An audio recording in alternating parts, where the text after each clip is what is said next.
Hey guys, it's Lotus and welcome back to another video. Today, we're going to continue on with our read-along of Urha. Let's jump right into it. Chapter 68. This Venerable One Can't Bear It. Chulan was dead, but the illusion continued. Dawn was still hours away, the long nightmare not yet over. The survivors returned to the residence, preparing to leave for Puto Mountain as soon as the morning light breaks. It was hard to believe that someone could still carry on after suffering that kind of pain. If truth be told, it really did seem like all that remained of Chu Shun was a walking husk, his soul long since gone. Moran walked around the city and heard many people fretting. After all, Chu Shun had suffered so much that, leaving aside the possibility that he might be holding a grudge, even if he were still willing to lead everyone away from here, their chances were significantly diminished with him in such a state. But not everyone thought only of themselves.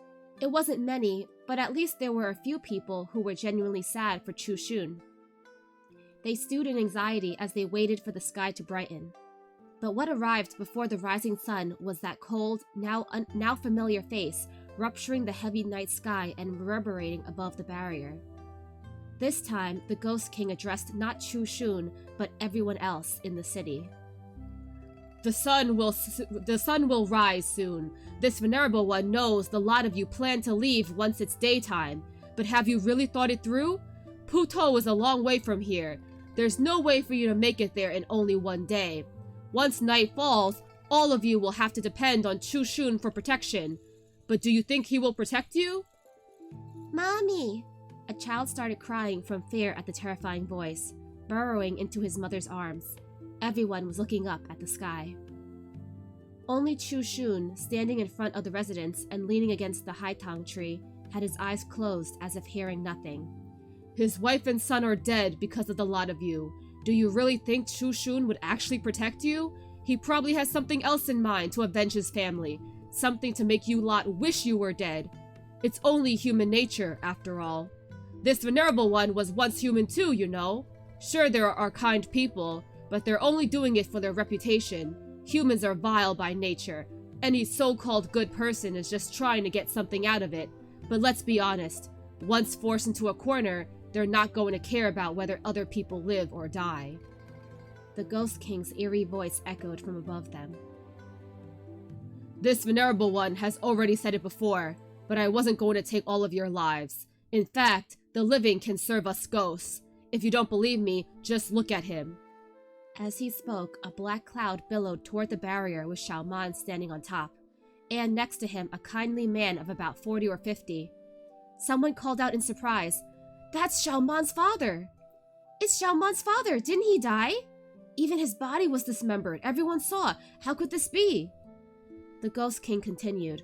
As one of the 9 kings of the underworld, even if this Venerable One does not exert control over life and death like Emperor Yan Lo does, something like restoring the appearance of the dead is but a simple matter.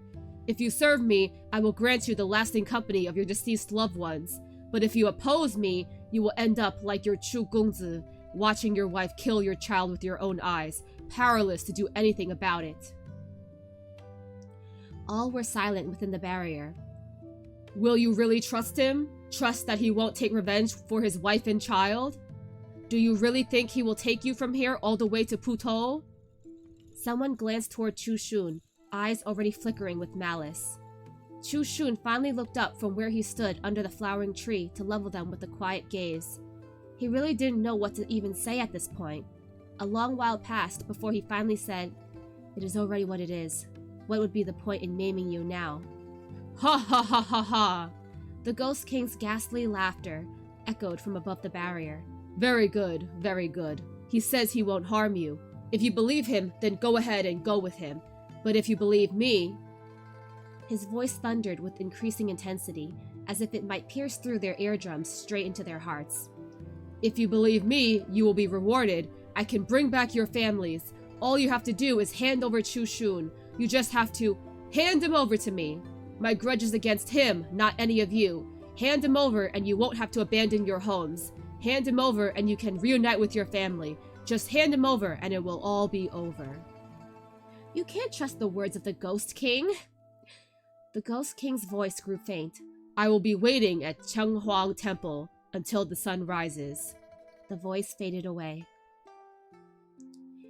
An odd sort of ruckus emerged from the deathly silence as all eyes in the crowd looked over at Chu Shun. Chu Shun looked back at them with a calm, even expression. Someone started muttering helplessly, "What should we do? What should we do, husband? I'm so afraid." "Mommy, I'm scared. I don't want to be eaten." Someone else said in a low voice, "The Ghost King isn't wrong. These supposedly kind people all just have ulterior motives. We've seen plenty of their kind before. Chu Gongzi may not have done anything yet, but just look at him, half dead the way he is. Who's to say he won't do something crazy in the future? Wow, the nerve of some people." Another person, hearing his words, whispered in agreement, "You're right. For all we know, he's nursing that grudge and just waiting to get us all killed. Treachery at the 11th hour is hardly unheard of." You know what? Maybe everyone in this village deserved to die. They all deserve to perish. Damn. Suddenly, a rough-looking man stood out from the crowd and yelled, "Grab him! We can live if we hand him over!" Everyone went silent. A few moments passed before a young woman stepped out and put herself in front of the man. Her voice soft but determined. "How could you be so ungrateful? Have you no dignity as a man?" "Piss off!" The man kicked the woman to the ground and spit on her face. Wow, and violence too? Okay, yeah. "You're just a stupid whore that sleeps with men, no family to speak of. The hell you running your trap for? I have to take care of both young and old. I ain't gonna let my own family go through shit. Chu Gongzi, you're just gonna have to understand." And with that, he made to go capture Chu Shun. But he hadn't even taken one step before his leg was firmly grabbed. He looked down and roared furiously. "Still getting in the way, you dumb whore? Go die by yourself if you want. How dare you try to drag everyone else down with you?" The woman was no less enraged. "I may be a prostitute, but at least I can tell right from wrong. If even cats and dogs know how to repay kindnesses, how could we humans not?" "Shut the F up!" The man aimed his boots at her head until her entire face was mottled with bruises. By then, the rest of the crowd had also come closer and formed a circle around Chu Shun.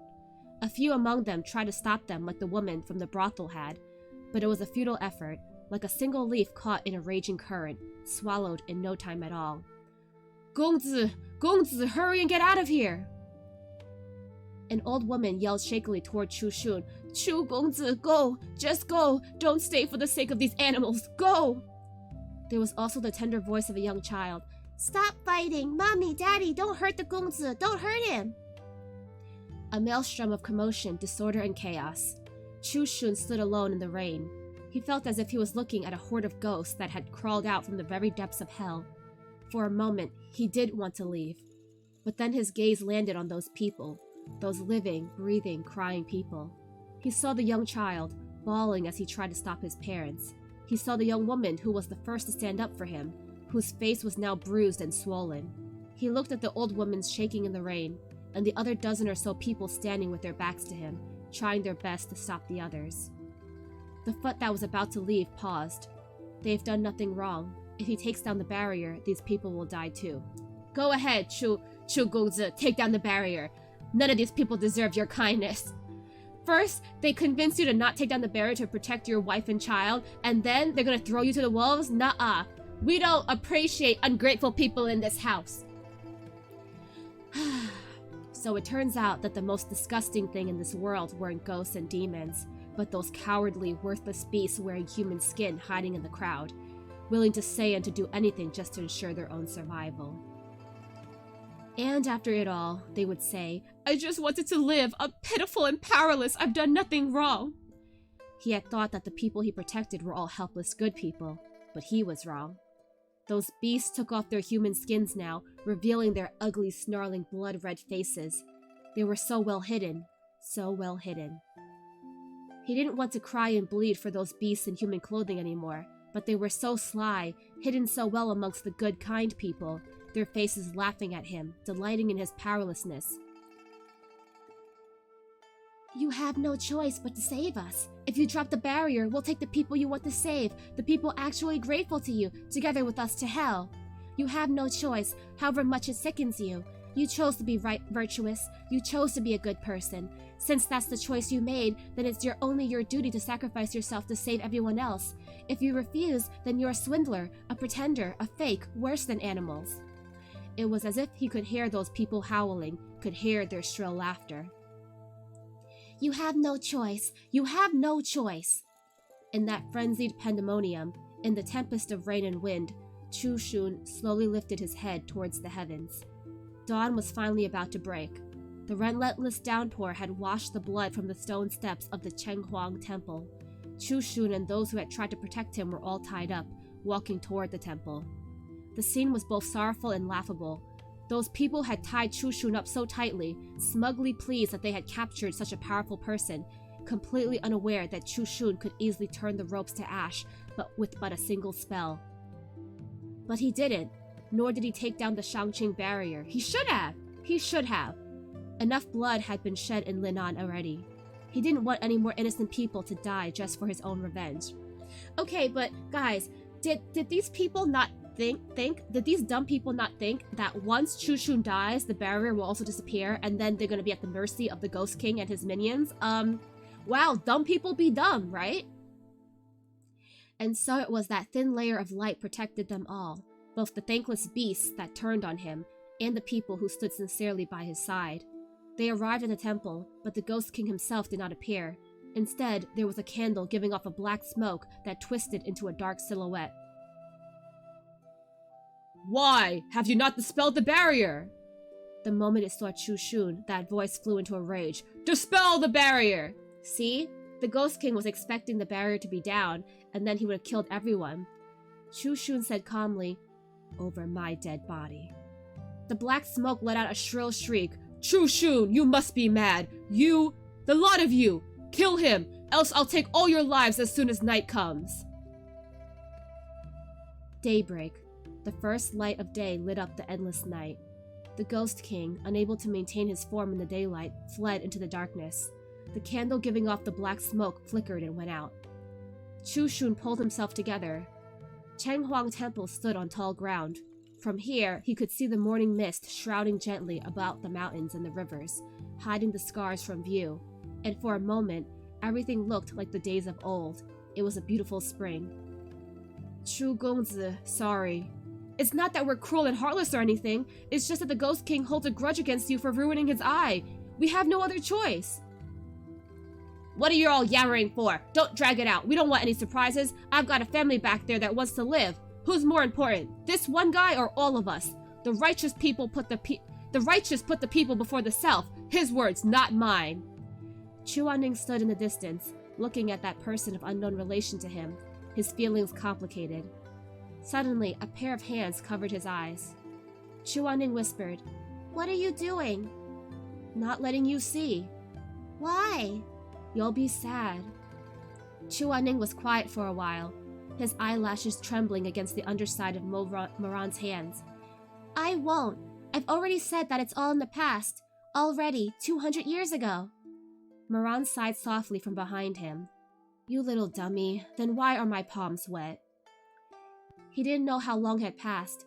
1 incense stick, 30 minutes. 1 shichun, 2 hours, or only a split second. Time blurred in this madness, this chaos. When Chu Anning opened his eyes again, the Shangqing barrier had dissipated. Chu Shun laid in a pool of blood, surrounded by people and by ghosts, by demons wearing human skin, inhaling the scent of fresh blood. Ecstasy and guilt, calamity past, the rest of their lives now laid open. Agony and sin, the hearts of people, indistinguishable from those of beasts. The air smelled like death. The human realm, or perhaps hell, it was difficult to tell. Slowly, the crowd dispersed. There was no fear of ghosts during the day, so they went to find food, to rest, to wait for the Ghost King to come back at night and inspect the body in the temple and reward them the promised reunion with their deceased loved ones. Eventually, only a dozen or so people remained in the temple, weeping in grief. The young woman from the brothel was there, and the white-haired old woman, the young child and his parents who had listened, a beggar, a scholar, a storyteller, and the son of a once wealthy family, a widow holding her infant son, a teacher, and a farmer. No one else. But just as they wept over his body, the man lying dead in a pool of his own blood slowly opened his eyes. 公子, Chu Gongzi! Moran's heart tremored. Unable to bear it, he said, No, This spell was a lost art in the modern age. He hadn't expected to see it being used in this illusion. The lingering voice spell. He's already dead, but he used the spell on himself before he died. Chuaning paused before continuing. He still had unattended matters, things he was worried about. Sure enough, Chu Shun's eyes were blank, pupils dilated, and his voice was flat when he spoke. Demons and ghosts are treacherous. You must not believe their words. Without the Shangqing barrier, they will overrun the city once night falls and slaughter at will. Please leave this place and head to Putou.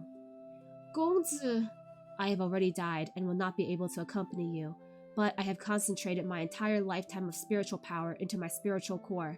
Bring it with you, and ghosts will not be able to approach. They wept even more sorrowfully. Moran and Chuaning's blood ran cold. The spiritual core. It was a crystalline formation within the heart. Chu Shun's body slowly lifted its hand that had not yet gone stiff, and, under the control of the spell, grasped the knife buried in his chest and pulled it out. And then, Gongzi! The people around him cried out with grief, their voices twisted and hoarse, soaked with tears. Gongzi, what are you doing?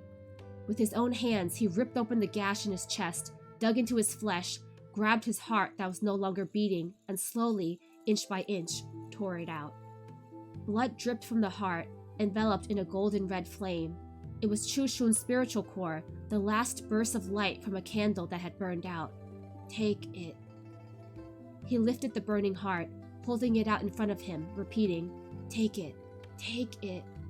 Droplets of blood fell, only to become so many red high-town blossoms, burning brilliantly as they drifted downwards. The road ahead is long and unpredictable. My life ends here, and I can do no more. Please, please take care of yourselves. Watching the scene unfold before his eyes, Moran suddenly broke out in a cold sweat, feeling that there were thorns digging into his back. Scar! This scar! He suddenly remembered that, on Chuaning's chest, where the heart was, there was a scar there! Chuaning was extremely sensitive there. How could he forget? Whenever he looked at that light-colored scar as they entwined in bed, Chuaning's usually impassive face would reveal a hint of the desire that he kept suppressed. That expression made Moran's blood boil, so he always humiliated the person underneath himself in this way. But back then, he had never cared about Chuaning's past, and so had never asked how he got that scar, all the way until death. And now, in this life, he no longer had any right to ask. End of chapter 68. Oh my gosh, poor Chu Shun. Wow, the people of the village really didn't deserve him. And you know what? I'm actually really glad that most of the villagers who decided to beat him up and hand him over to the Ghost King and kill him, I'm glad that they all went back to the village and didn't stay behind to learn that Chu Shun actually had a leftover essence to protect the villagers who defended him. So I hope that at least those people, the ones that defended him and stayed by his side after he died, I hope that they make it to Putou Mountain with the spiritual core that Chu Shun left for them. And you know what? Forget about everyone else. Everyone else can go die. Let the Ghost King eat them. Oh man, but wow, the scar on Chu Shun's chest is the same scar that Chuaning has.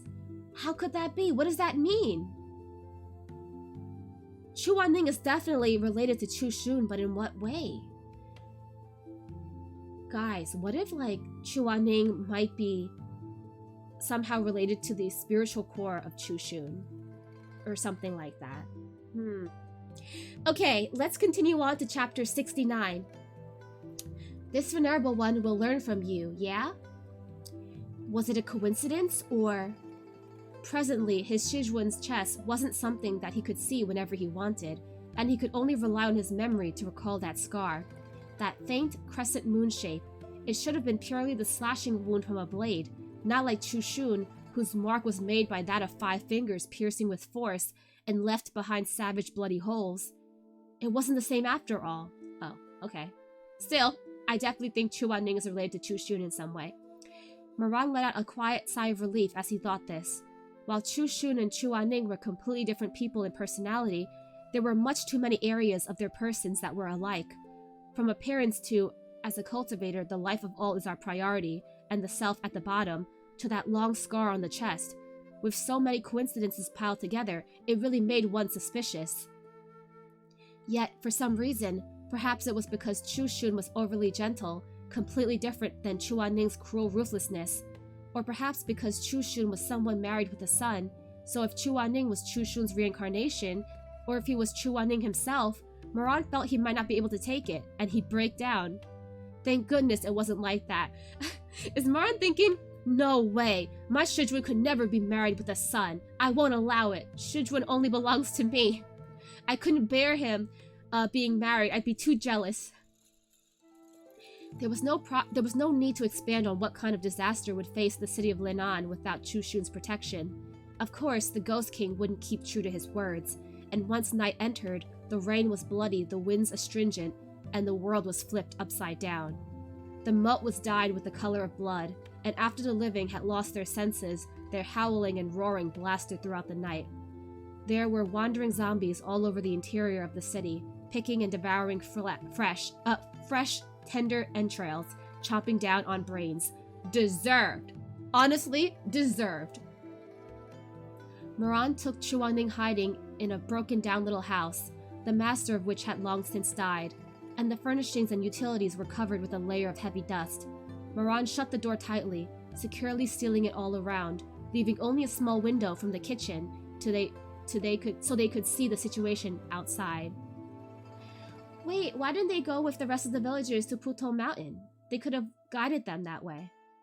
And on the outside, there'd come sharp wails and screams from time to time, and the ominous sounds of swallowing and chewing. Moran picked Chu Anning up and sat him on a small pile of firewood in the corner, and patted his head. According to Lady 18, once we defeat the Ghost King, we can leave, so you stay here and be good. Don't run off anywhere. Ah, okay. I forgot, they had to defeat the Ghost King. So they can't escort the villagers to Puto Mountain. Hearing this, Chu Anning looked up abruptly. You're going out? Not now. I'll go out once the Ghost King shows himself. But it's really dangerous outside. The illusion has already become reality. How can you fight back on your own powers alone? Well, I can't bring a kid with me to go fight, can I? Chu Anning shook his head. I'm coming with you. Ha ha ha, Shidi is so cute. But you're still young. If you go out with me, you'll drag me down. Wait till you're bigger, and when we run into these things again, I won't hold you back from your spotlight. But this time, you have to listen to Shishong. I won't drag you down. That's what they all say, Moran said. Just be good and don't fuss, okay? Seeing that Chu Anning finally stopped talking, Moran quietly let out a sigh of relief. He turned his gaze through the ribbed wooden window to peer outside, his expression growing serious. Just why did the illusion that was meant for training suddenly become real? Little Shidi was right. Someone wanted to harm him. There were countless in his previous life who wanted him dead, but in this life, he hadn't yet offended any powerful character. Thinking back and forth, the only one who might want his life was that fake Gochen from Jincheng Lake. But what's the real identity of that fake Gochen? To be able to run the Zhenlong chess formation with such familiarity? How come he never showed his talents in the previous lifetime? Could it be that he wasn't the only one reborn in this world? This thought gave him chills, and his eyes even became even sharper and more aggressive. After rebirth, he only wanted to bury the past, but if there was another who was reborn, then things might become quite difficult. His brows were knitted deeper and deeper, but suddenly he heard Chu Anning speak up again. Moran, What is it? Chu Anning gritted his teeth silently, and after he considered the pros and cons, he steeled his heart and thought he might as well just tell the truth straight. Listen to me. In fact, I really can't help you. But when Moran heard, I really can't help you, he only thought it was little Shidi wanting to argue with him again, so he cut him off. All right. I already said I won't let you out, so I'm not letting you out. Stop trying to be tough. Listen to me. No, you listen to me. Moran was just feeling vexed, so he replied, I'm not listening, la la la. Oh. Seeing Chu Anning's dark expression, Moran probably felt his attitude just now wasn't very nice, so he used a finger and poked between his brows and laughed. You little young'un, what's with all this deep tormented suffering, and disobeying of your senior's words too? Then, let me tell you, since you call me Shishang and we both came from the same sect, then when we run into perils like this, I must protect you at any cost. Do you understand? Chuaning shut his eyes and answered in a low voice. I understand. Good to see you do. Then why don't you? But I'm worried about you. Moran was taken aback, and the finger that hung before Chuaning's forehead quivered for a second, and he actually couldn't utter a single word for that moment. He had lived for 2 lifetimes, but never had he heard anyone say the words, I'm worried about you, to him. Even if Shimei treated him with gentleness, he had never expressed his care for him so straightforwardly. He gazed with amazement at that tiny small child sitting on top of that pile of firewood before him, and his heart was filled with hundreds of emotions. After a long while, his eyes gradually grew soft, and the finger he used to poke Chuaning lifted, the hand landing on the soft hairs of the other. Then he ruffled.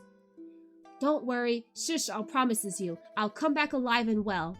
Moran, can you just let me finish? Moran grinned. All right, what did you want to say? Actually... Pong! The door was crashed open.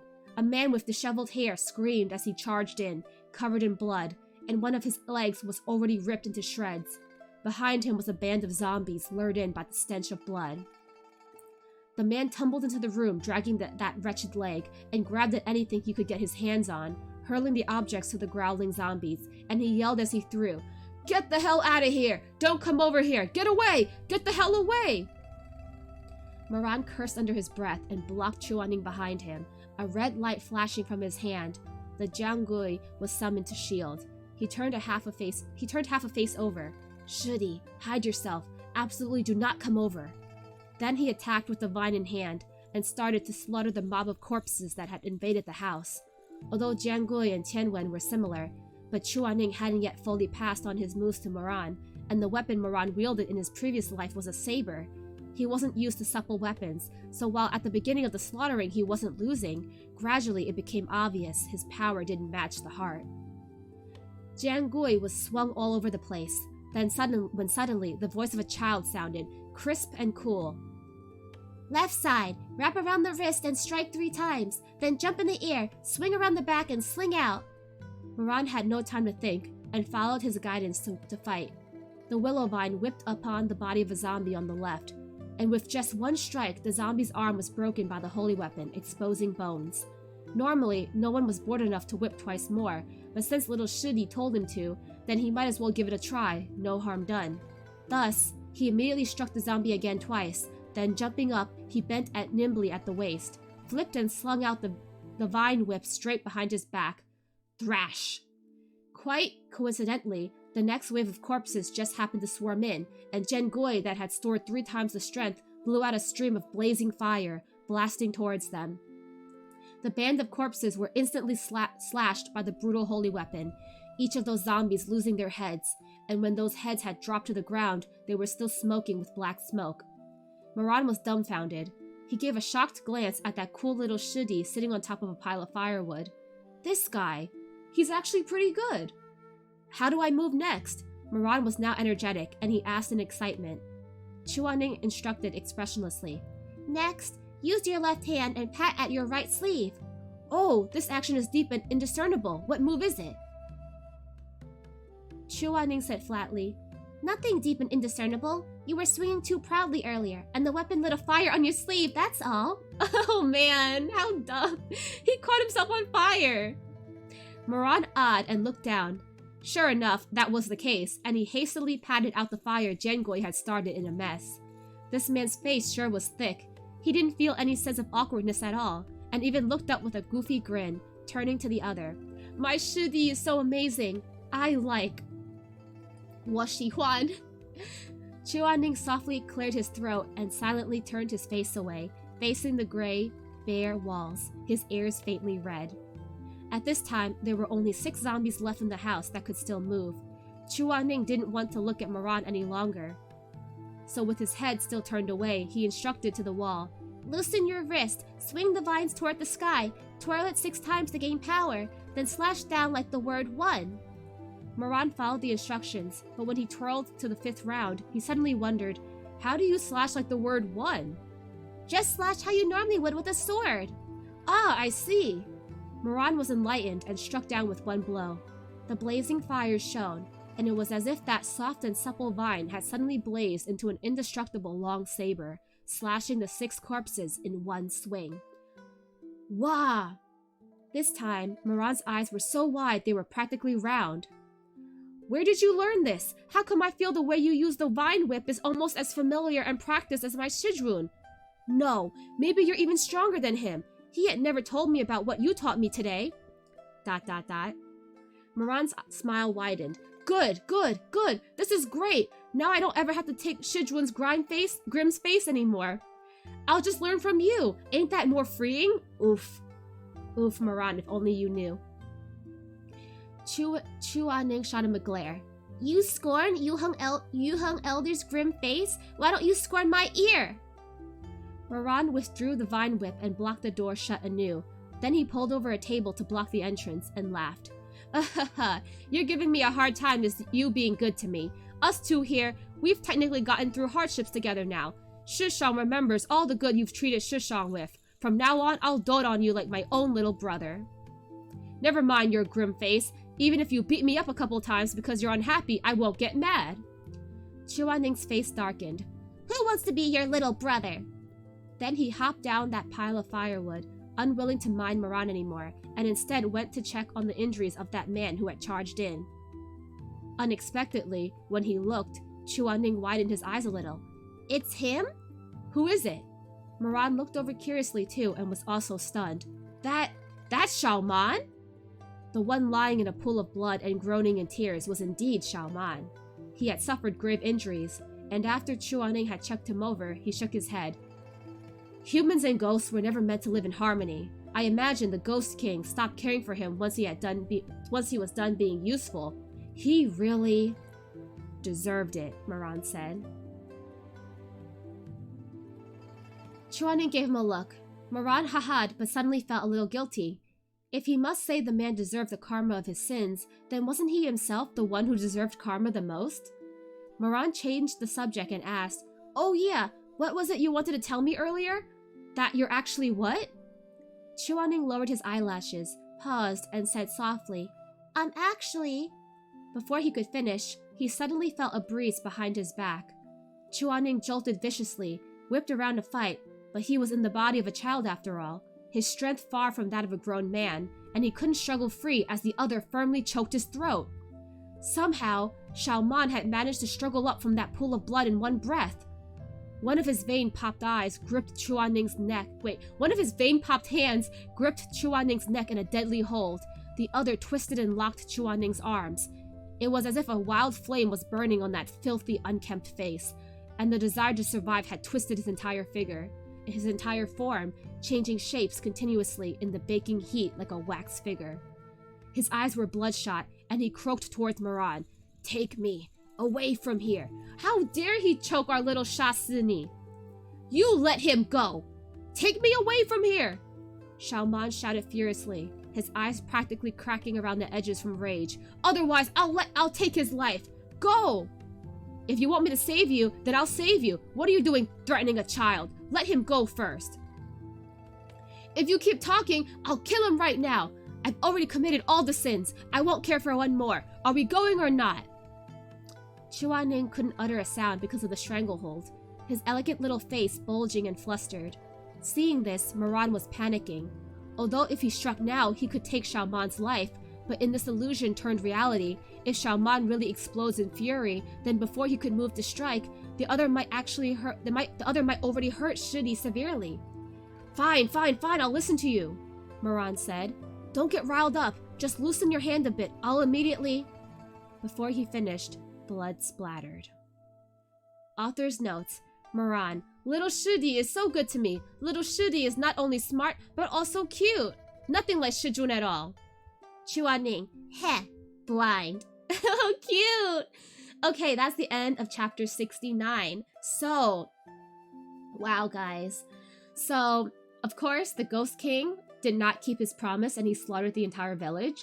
But of all the people to survive, it's Xiaoman, the one who got everyone in trouble in the first place.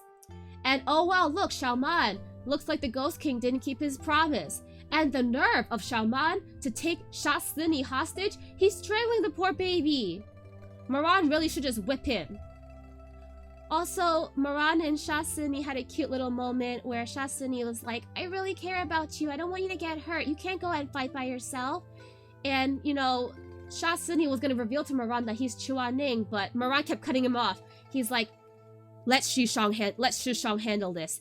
Shidi, you are too weak. I will protect you. But he still ended up taking pointers from Chuaning while fighting the zombies. So, you know, I just love their dynamic so much. It's so cute. Like, he treats Shasini like a little brother that he dotes on, and Shasini's like, look at this big stupid Shishang, this big stupid dumb Guga. Oh man, I love Shasini so much, and I hope that he gets to stay in this form for a little bit longer. I do miss Chuaning's adult form, but I feel like in this child form, he can just freely interact with Moran without feeling judged or awkward or embarrassed, and so we get to see him just enjoy himself and let himself loose. So, you know, he gets to hold Moran's hand, he gets to call him Guga. So yeah. Anyway, wow. A lot has happened, a lot of death, a lot of destruction. They still have to defeat the Ghost King in order to pass their trial and get out of the illusion. So hopefully they get to encounter the Ghost King soon. Anyway, I hope you guys enjoyed today's read-along, and I will see you guys next time. Bye-bye!